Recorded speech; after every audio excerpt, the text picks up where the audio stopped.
출근하는 것도 싫은데 그 사람 얼굴 보는 건 더 싫다는 분들을 위해서 이분을 모셨습니다. 시민단체 직장갑질 119 김유경 노무사 나오셨습니다. 어서 오세요. 예, 안녕하세요. 네. 직장 내 괴롭힘, 우리가 갑질이라고 하는데 이 갑질이라는 용어가 옥스퍼드 사전에 등재가 됐더라고요. 그러니까 영어니까 뭐 갑질 뭐 이런 식으로 네. 해야 될 것 같긴 한데 이게 그 CNN 보도로 대문짝만하게 났더라고요. 너무 부끄러운 일 아닙니까? 네, 그렇죠. 많이 부끄럽죠. 예. 네. 이번에 CNN 보도가 뭐였냐면 코로나19 때문에 거리두기가 끝나고 나서 이제 재택근무를 하다가 출근하는 분들이 더 많이 늘었잖아요. 그래서 이게 한국 사회에 만연한 고질적인 문제가 또 터졌다. 그러니까 재택근무가 끝나고 나서 더 늘었다라는 취지거든요. 실제로 더 많이 늘었습니까? 어떻게 보세요? 네. 근데 저도 깜짝 놀라서 그 기사를 외신을 찾아봤거든요. 예. 근데 진짜 회사를 리턴하니까 갑질을 리턴이라는 말이 나와서 예. 상당히 부끄럽다고 생각을 했고요. CNN이 이 부분을 조명하게 된 이유가 예. 직장갑질과 조사를 해봤습니다. 예. 직장인 1000명을 대상으로 저희가 정기적으로 조사를 하는데 네. 지난 3월이면은 이제 거리두기 완화되기 전이거든요. 그렇죠. 예, 그때는 직장 내 괴롭힘 경험 비율을 물어봤을 때 뭐 한 23.5%가 예. 경험했다라고 했다면 이제 거리두기 풀리고 나서 예. 저희가 이제 6월에 조사를 다시 해보니까 예. 29.6%가 나왔어요. 3개월 그러면 만에 6.1%포인트가 네네. 늘었던 거네요. 굉장히 사실은 저희는 많이 늘어난 수치라고 생각을 합니다. 근데 저는 좀 그래도 보고 놀라운 게 거리두기가 유지됐을 때 재택근무를 많이 하는데 사실 재택근무를 하면 갑질을 할 일이 그렇게 많이 있나라는 생각이 들거든요. 근데 그 재택근무 기간 중에도 23.5%가 됐다는 게 저는 좀 놀랍긴 한데요. 그렇죠. 네네. 재택근무 중에도 갑질이 있었던 거예요? 재택근무를 하게 되면 아무래도 오. 그 말하자면 잠재적 가해자와 네. 그 일하는 분들이 마주칠 일이 별로 없으니까 그렇죠. 많지 않지 않을까? 아닐까라는 게 이제 제 추측을 하는데 예, 예. 사실은 굉장히 다양한 유형의 재택 기간에도 갑질이 있었다. 예를 들면 이런 거죠. 네. 그 보시기에 앵커님 보시기에 집에서 일하는 거랑 회사 나와서 일하는 거랑 관리자 입장에서 가장 큰 차이점은 뭘까요? 얘가 일을 제대로 하나 안 하나? 그쵸. 이런 감시 맞나요? 예, 많이 관리자 입장에서는 불안하죠. 예. 일을 제대로 안 하고 노는 거 아니까. 그래서 나타나는 갑질 유형들이 예. 실시간으로 거의 감시하는 수준에 계속 보고를 하라고 한다거나. 아 지금 뭐 하고 있는지. 그렇죠. 근데 그 너무 지나치게 이제 계속 보고를 해야 된다거나 안 그러면 불이익을 준다거나 아니면 심지어 위치를 추적하는 앱을 깔라고 한다거나 핸드폰에요? 예, 뭐 그런 식의 불법이죠. 그쵸. 그리고 네. 뭐 정말 말 그대로 불안한 거예요. 그래서 계속 일을 하고 있는지 확인하기 위해서 밤에 12시에 SNS를 계속 확인을 한다거나. 밤늦게까지. 그렇죠. 밤늦게까지 그러니까 재택근무를 하더라도 출근 시간부터 퇴근 시간은 정해져 있는 거잖아요. 정해져 있습니다. 근데 이게 일을 하고 있는지 안 하는지 확인이 잘 안 되니까 관리자 네네. 입장에서는 밤늦게까지 일하고 있는 거 만약 이렇게 연락을 한다는 네, 건가요? 그런 일들이 많이 제보가 되었었죠. 이게 재택근무였을 때 나타나는 유형이었군요. 네네. 근데 직장 내 갑질이라고 하면 종류가 좀 다양하게 있잖아요. 간략하게 얘기하면 어떤 것들이 있습니까? 그러니까 제가 사실 직장갑질연구에서 법률 스텝하면서 채팅한 지가 벌써 4년이 되다 보니까는 그러니까 단체 채팅방을 운영하시는 네네네. 거죠? 하고 네. 제가 이제 가끔 들어가 채팅을 합니다. 그런데 네. 저희가 이제 누적해서 받았던 제보 건수가 벌써 10만 건이 넘었거든요. 예. 그러니까 정말 다양한 유형이 있는 거죠. 예. 근데 초창기에는 제가 지금 기억을 해보면은 네. 저희가 키워드를 뽑아가지고서는 보도자를 많이 뿌렸었는데 네. 예를 들면 뭐 김장갑질이다. 아까 김치 얘기 잠깐 나왔지만 예. 김장갑질 예측이 되시죠? 이제 부장님 댁에 김장을 하는데 직원들이 휴일에 와서 좀 도와라. 네, 맞습니다. 예. 진짜 이런 일이 부장님 있습니까? 댁, 사장님 댁, 뭐 전무님 댁 그런 김치를 이제 만 포기씩 해가지고서는 휴일에 나와서 어머. 예, 그런 일들이 많이 있었는데 다행히 오. 저희가 보도를 많이 하니까 네. 이런 부끄러운 짓은 더 이상 하지 않는데 그쵸. 뭐 장기자랑 시키거나 뭐 회식 갑질 뭐 굉장히 많고 최근에는 사실 코로나 때는 네. 굉장히 코로나와 관련된 갑질들이 많이 있었고요. 그리고 뭐 아까 CNN 얘기 잠깐 나왔지만 네. 다시 직장 돌아왔을 때 회식을 그렇게 강요하는 갑질이 요즘에 좀 눈에 띄게 늘었죠. 그러니까 그 코로나 기간에는 우리가 그 거리두기도 있고 인원 제한도 있으니까 그때 회식을 못했으니까 네네. 이제 뭐 밥 먹으러 가자 뭐 이렇게 얘기를 했다는 거죠. 근데 그 실제로 직장에 이제 복귀하고 나서 이런 것도 갑질인가 좀 의아한 부분들도 있을 것 같은데 그런 부분들도 있나요? 저희가 사실은 언론에 공개를 한 갑질 사례들이 되게 많지만 예.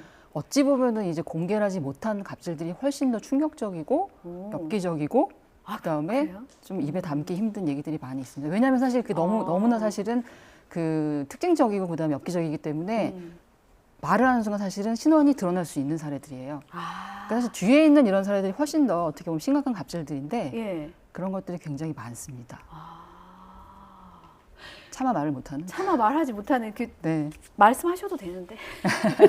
예를 들면 그런 겁니다. 가장 좀 저는 인권 침해 그 행위라고 생각했던 것이 예. 그렇게 화장실을 못 가게 하는 거예요. 화장실을요? 네네.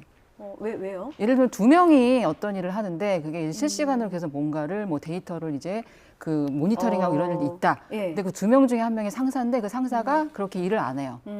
그래서 그럼 나머지 한 명이 계속 이제 거기에 앉아 있어야 되니까 예. 화장실을 못 가고 음. 뭐 페트병에다가 뭐 이렇게 해결을 하고 이랬던 사례라든가 그건 정말 심각하네요. 네네 이런 제가 좀 각색해서 말씀드렸습니다만 그런 사례들도 있고요. 근데 누가 봐도 그런 거는 이거는 심각한 갑질이라는 건 이제 사회적 인식이 돼 있는 것 같고 네. 갑질인가 아닌가 긴가민가한 사례들도 있다면서요. 많이 있습니다. 현실에서는 사실은 법에는 네. 갑질에 해당하는지 아닌지 괴롭힘에 해당하는지 아닌지를 판단하는 요건들이 있는데 네.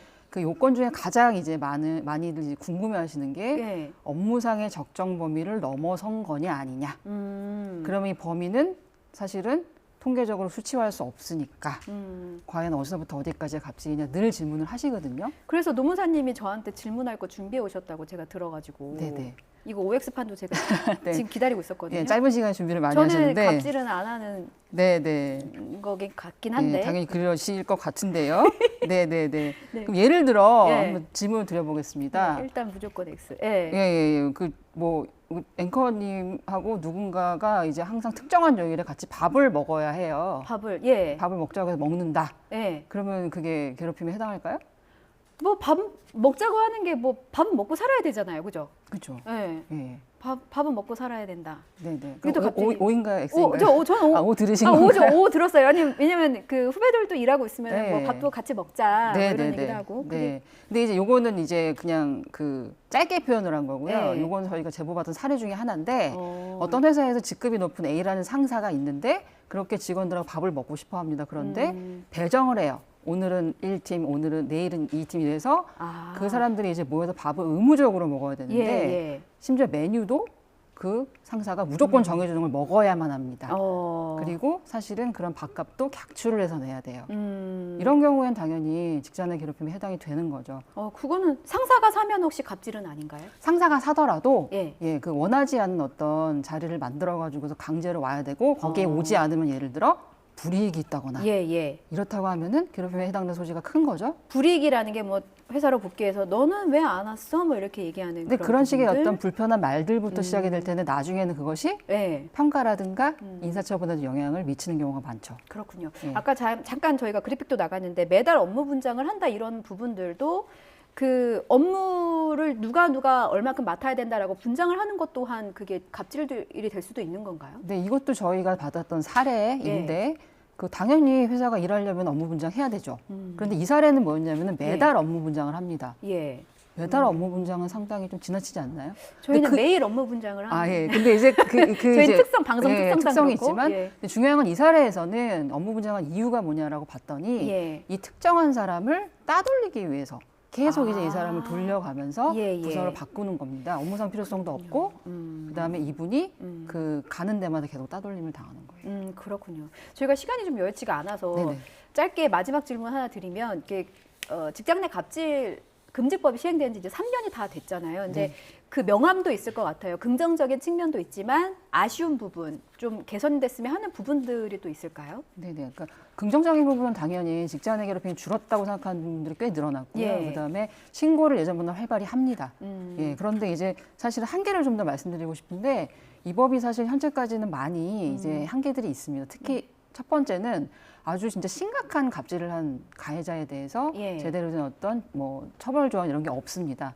그냥 구체적으로 어떻게 처벌해라 뭐 네. 몇 개월 뭐 이런 조항이 없다는 말씀이신 네네. 거죠? 그러니까 예. 그 만약에 이 갑질을 한 가해자가 사장이라거나 뭐 사장의 친인척이라거나 배우자라면은 과태료가 부과될 뿐인데 사실은 현실에서는 정말 너무 심각해서 예. 극단의 선택에 이를 정도로 심한 갑질을 당하는 분들이 많거든요. 예. 그럼 적어도 이런 어떤 심각한 갑질에 대해서는 어느 정도의 제재가 필요하다. 그리고 한 가지는 이 법이 여전히 적용되지 못하는 사각지대가 광범위해요. 아, 특히나 노동자로 인정받지 못하는 예, 부분들입니까? 특수고용 형태의 노동자들도 있지만 예. 사실은 그보다 심각한 건 5인 미만 사업장입니다.